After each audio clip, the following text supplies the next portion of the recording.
하신 하나님 말씀은 신약성경 베드로전서 4장 7절로 10절 말씀입니다. 신약성경 베드로전서 4장 7절에서 10절 말씀, 신약 성경 381페이지에 있습니다. 베드로전서 4장 7절로 10절의 말씀 함께 읽겠습니다. 만물의 마지막이 가까웠으니 그러므로 너희는 정신을 차리고 근신하여 기도하라. 무엇보다 열심으로 서로 사랑할지니 사랑은 허다한 죄를 덮느니라. 서로 대접하기를 원망 없이 하고 각각 은사를 받은 대로 하나님의 각양 은혜를 만든 선한 청지기 같이 서로 봉사하라. 아멘. 예, 오늘 베드로전서 4장의 본문으로 덮어주는 사랑이라는 제목으로 함께 은혜를 나누기를 원합니다. 덮어준다라는 것은 어떤 사실 또는 어떠한 그 내용들을 들춰내지 않고 이게 그대로 감싸주는 것을 말하죠. 그 내용과 그 감춰진 것들에 대해서 모르는 것이 아닙니다. 알고 있습니다. 그런데 그것은 그대로 놔둔 채 덮어버린다는 것입니다. 없는 것 같이 생각한다는 것입니다. 영적으로 말씀드리면 우리의 원죄를 포함한 죄는 언제나 우리에게 있습니다. 그런데 그 죄를 알면서도 기억하지 않고 마치 없는 것 같이 잊어버려 주는 것, 또 그 죄를 지금 당장 심판하지 않는 것, 이것을 덮는다라고 말씀드릴 수 있겠습니다. 잠언서 10장 12절은 이런 말씀이 있습니다. 너무도 당연한 말인데 참 어려운 말이기도 합니다. 미움은 다툼을 일으켜도 사랑은 모든 허물을 가리운다라고 합니다. 모든 허물을 가려준답니다. 사랑이. 우리가 다른 사람을 미워하면 그 사람의 허물만 보이고 약점만 보이고 트집거리만 보입니다. 그래서 다툼이 일어나게 되죠. 그러나 사랑은 허다한 수많은 별하별 허물들을 다 가리워준답니다. 덮어준답니다. 자녀들의 허물이 잘 보이십니까? 다른 사람에 비해 그 허물이 잘 보이지 않는 것이 인지상정입니다. 그 이유는 그 자녀를 사랑하기 때문 아니겠습니까? 여러 가지 정치적인 역사를 기록하며 대통령 선거가 끝났습니다. 나와 생각이 달라도 다른 방향을 지향해도 우리는 그 사실을 알면서도 사랑하는 것이 바로 덮어주는 사랑인 줄로 믿습니다. 이와 같은 용서와 화합과 통합의 의지와 사랑이 있을 때에만 주님 뜻하신 이 나라와 이 민족이 더 바로 세워질 것으로 저는 믿고 있습니다. 자, 이와 같이 우리에게 상대방의 허물과 약점을 덮어주어야 할 이유, 첫 번째는 하나님이 먼저 우리의 죄와 허물을 덮어주셨기 때문입니다. 자, 구약시대에 보세요. 범죄한 사람이 하나님 앞에 회개하고 용서를 받으려면 그 절차가 어마어마하게 복잡했습니다. 소는 물론이요, 양 또는 염소를, 살아있는 소나 양이나 염소를 잡아다가 배를 가르고 창자를 드러내고 피를 뿌리며 제사를 드려야만 그 죄가 용서받았음을 알 수 있었습니다. 지금 신약시대도 만약 그런다면 저는 목사이기 전에 도축업자에 가까웠을 것입니다. 그죠? 매일 소 잡고 양 잡고 염소 잡아야 됐을 거 아니에요? 교회 주변은 피로 흥건할 것입니다. 그 사람의 죄가 아무리 크고 중하다 할지라도 그러한 피의 제사를 드리면 그 죄는 용서함을 받았습니다. 왜냐하면 하나님은 피 뿌리는 제사를 통해서만 죄를 용서하겠다라고 말씀하셨기 때문입니다. 그것이 레위기 17장 11절의 말씀입니다. 육체의 생명은 피에 있습니다. 내가 이 피를 너희에게 주어 제단에 뿌려 너희의 생명을 위하여 속죄하게 하였다니 생명이 피에 있으므로 피가 죄를 속죄하느니라. 우리의 죄를 그대로 심판하지 아니하시고 그 죄와 허물을 아심에도 불구하고 덮어주고 용서해 주기 위해서 양과 염소와 소의 피를 뿌려 용서받는 길을 열어주셨던 것입니다. 즉 그 동물이 흘리는 피는 죽음을 생명으로 바꾸는 속죄의 상징이었던 것입니다. 그런 말의 의미로 피가 죄를 가린다, 덮는다라는 그런 의미로 결국 속죄의 유일한 수단은 죽음이요, 그것이 바로 피였던 것입니다. 히브리서 9장 22절도 말씀합니다. 율법을 따라 거의 모든 물건이 피로써 정결하게 되나니 피 흘림이 없은즉 사함이 없느니라. 죄로 더럽혀진 우리는 스스로 깨끗하게 할 수가 없습니다. 아프리카 구스인의 그 검은 피부색을 변하게 할 수도, 표범의 반점을 바꿀 수도 없는 것과 같이 죄인인 우리는 스스로 자기의 죄를 씻을 수 없습니다. 인간의 영혼의 허물과 죄로 죽었기 때문에 그 죄에서 벗어나 나올 수 있는 유일한 방법이 바로 예수 그리스도의 십자가요, 그의 흘리신 보혈인 줄로 믿습니다. 그러므로 나의 선행으로 신 앞에 공덕을 세워 내가 그 죄를 사유받는다는 것은 절대로 십자가 보혈 복음에 의하면 불가능한 얘기입니다. 돌을 닦아 마음을 깨끗이 하고 자비와 선을 베풀어 그 공로로 내가 구원을 얻을 수 있다, 가능하지 않다라는 얘기입니다. 오직 예수 그리스도의 속죄의 피를 믿음으로만 죄 사유함을 받고 영생을 살 수 있다라는 것입니다. 그래서 우리가 받은 많은 축복 가운데서 제일 먼저 손꼽아야 할 축복이 바로 이런 사죄와 구속의 은혜인 줄로 믿습니다. 출애굽 당시에도 보십시오. 마지막 재앙은 온 애굽의 가정마다 처음 난 것을 죽이는 일이었습니다. 우양의 새끼로부터 사람의 아들들까지 장자를 모두 죽이는 일이었습니다. 이때에 하나님의 말씀에 따라 이스라엘 백성은 어린 양을 잡아 그 피를 문설주와 임방에 바르므로 그 죽음이 그 피를 보고 넘어갔던 것입니다. 어린 양의 피가 그 집의 사람들의 모든 죄를 덮었기 때문입니다. 또 민수기 19장을 보아도 붉은 암송아지를 잡는 제사가 나옵니다. 원래 구약에서 숫송아지를 속죄의 희생제물로 드리는데 반해 이 암송아지, 즉 붉은 암송아지는 정결례, 즉 우리의 죄를 씻기 위한 제사로 드려지는 제물이었습니다. 붉은 암송아지를 잡아 그 피를 회막을 향하여 7번 뿌리고 피와 가죽과 고기와 심지어 그 배설물까지 불사르게 합니다. 이때 우슬초와 홍색실 그리고 백향목을 함께 태우게 했습니다. 그 죄를 긁어모아 죄를 지은 자나 부정한 일을 한 여인에게 그 죄의 물을 타서 그 죄물로 씻으면 부정한 자가 깨끔을 받았다라는 것입니다. 바로 이 붉은 송아지의 온전한 희생은 십자가 위에 우리의 죄를 온전히 그리고 단번에 완전히 대속하신 예수 그리스도의 희생을 암시하는 제사였던 것입니다.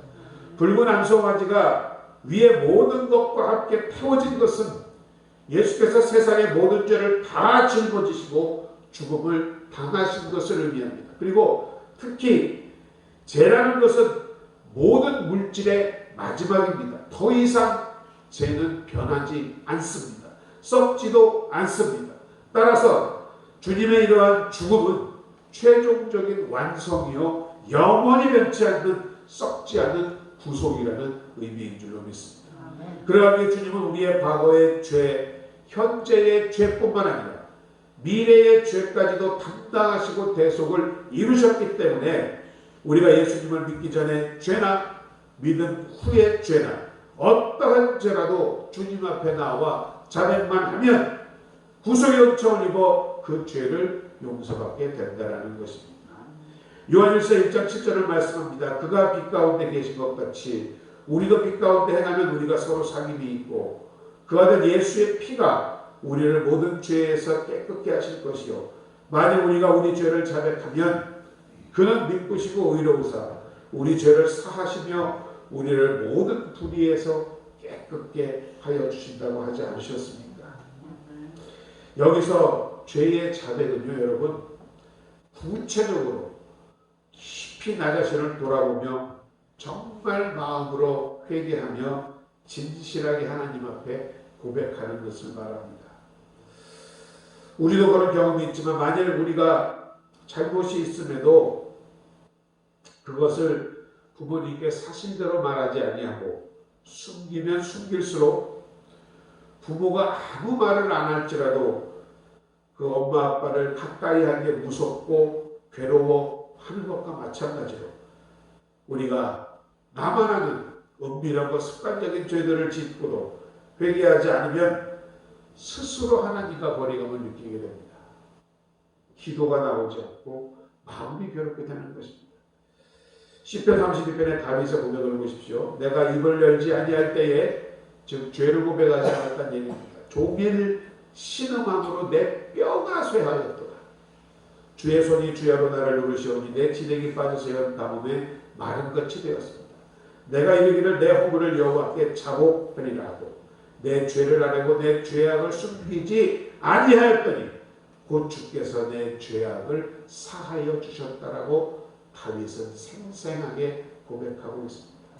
이 시간 여러분 허물의 사함을 받고 자신의 죄가 가려진 여러분은 복이 있는 여러분인 줄로 믿습니다. 두 번째로 우리가 덮어주는 사랑이 필요한 이유는 우리도 이와 같이 하나님으로부터 사랑을 받았기 때문에 남의 허물과 죄를 덮어줄 줄 알아야 한다는 것입니다. 요한복음 8장을 보면 우리가 잘 아는 이야기가 나오죠. 가늠하다 현장에서 붙들려 잡혀온 여인을 무릎 꿇혀놓고 군중들이 돌을 들어 치유하고 있습니다. 구약율법에 의하면 가늠한 죄는 돌로 쳐 죽이라는 것입니다. 주변을 둘러싼 그 많은 의롭다 하는 사람들이 그 여인을 돌로 쳐 죽이고자 눈이 시뻘개져서 기세 등등해하고 있었습니다. 이때 한참 동안 땅에 머리를 숙이고 글을 쓰시던 주님께서 고개를 드십니다. 그리고 말씀하셨습니다. 너희들 중에 누구든지 죄 없는 자가 있으면 이 여인에게 먼저 돌로 쳐라. 결과는 어떠했습니까? 그러자 그 주변에 그렇게 살기등등하게 돌을 들고 있던 모든 사람들이 하나 둘씩 그 자리를 떠나가기 시작했습니다. 그 여인이 머리를 듭니다. 예수님 외에는 아무도 없었습니다. 주님 말씀하십니다. 나도 너를 정죄하지 아니하니 다시는 죄를 짓지 말라 하셨습니다. 여러분, 저도 여러분도 하나님 앞에는 언제나 죄인입니다. 아무도 남을 탓할, 정죄할 자격이 없습니다. 내 눈 속에 배들보가 있는데 어찌 형제 눈 속에 있는 티끌을 탓할 수 있겠습니까? 내 눈 속에 있는 들보를 빼낸 후에라야 밝히 보고 형제의 눈 속에 있는 티를 빼낼 수 있을 줄로 믿습니다.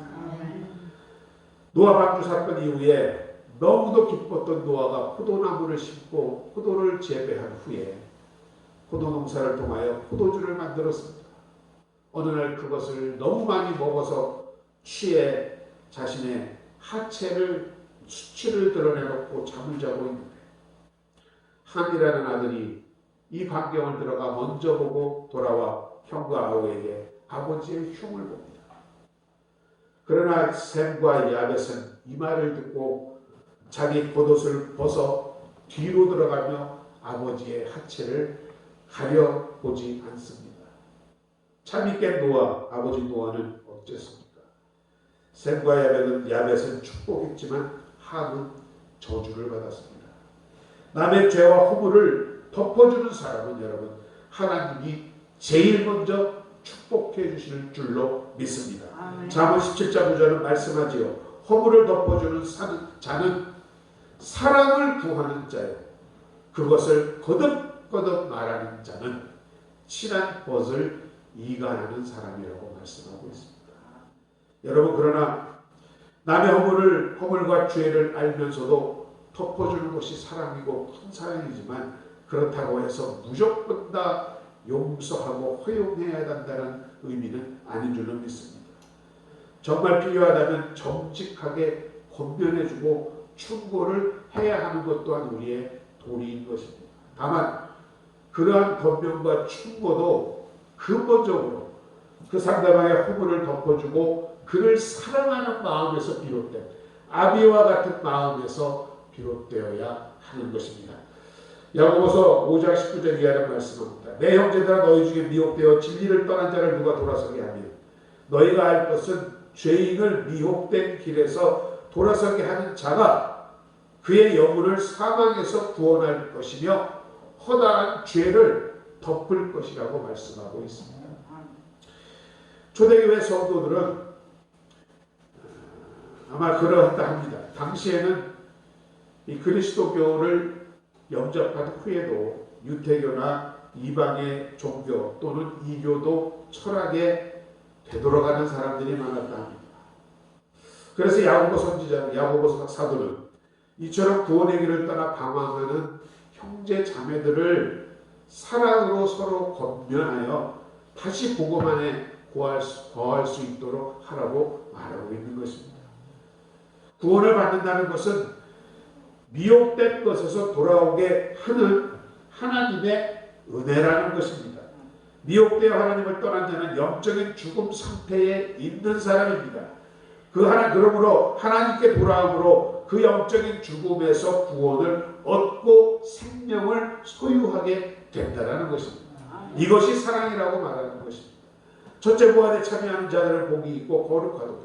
둘째 사망이 그들을 다스릴 권세가 없고 도리어 그들이 하나님과 그리스도의 제사장 되어 1000년 동안 그리스도와 더불어 왕노를 하리라.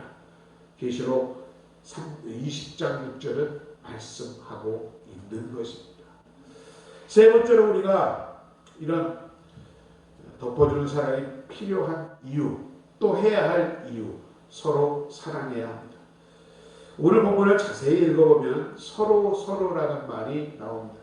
요한복음 13장 34절에서도 주님은 말씀하셨습니다. 내가 너희를 사랑한 것 같이 너희도 서로 사랑하라. 그렇기 때문에 우리들이 생각하는 서로라고 하는 이 관계는 인간적인 관계만을 의미하지 않습니다. 주님과 우리의 계약적인 관계입니다. 즉 주님과의 계약, 내가 너희를 사랑한 것 같이 너희도 서로 사랑해라 라는 것입니다. 그리스도로부터 우리는 사랑을 받았습니다. 엄청난 사랑을 받았습니다. 그러므로 너희도 사랑을 해야만 한다 라고 주님은 명령하고 있는 것입니다. 따라서 우리의 사랑은 여러분 원인이 아닙니다. 결과일 뿐입니다. 주님이 먼저 우리를 사랑해 주신 결과일 뿐입니다. 여러분들이 느끼는 느끼지 못했던 여러분, 하나님은 여러분을 너무도 사랑하고 계시고 지금도 그 사랑 안에 품고 계시는 줄로 믿습니다. 여러분을 위하여 십자가 위에서 돌아가신 분입니다. 남의 일입니까? 내 일이 아니라 생각하십니까? 그렇지 않습니다. 여러분 그 사랑이 아니면 이 자리에 여러분 계실 수가 없기 때문입니다. 그러므로 그 사랑을 받은 우리는 서로가 서로를 사랑해야 하는 것입니다. 사랑받았다 하는 것이 은혜요, 사랑하는 것이 은사인 줄로 믿습니다. 특히나 본문은 말합니다. 뜨겁게 서로 사랑하라. 뜨겁게 서로 사랑하라. 다시 말씀드리면 열심히, 열정적으로, 열심으로 사랑하라는 얘기입니다. 사랑할 만한 것을 사랑하는 것은 열심을 내지 않아도 됩니다. 그러나 모든 사랑은 열심이 필요합니다. 즉, 이 열심이 뜨겁게라는 말의 히브리 원어를 보면 이렇게 무엇을 잡아 늘리는 것을 말합니다. 고무줄을 늘리고 스프링을 잡아 늘리듯이 어떤 것에 대한 본래의 형태보다도 그것을 더 늘리는 것을 말합니다.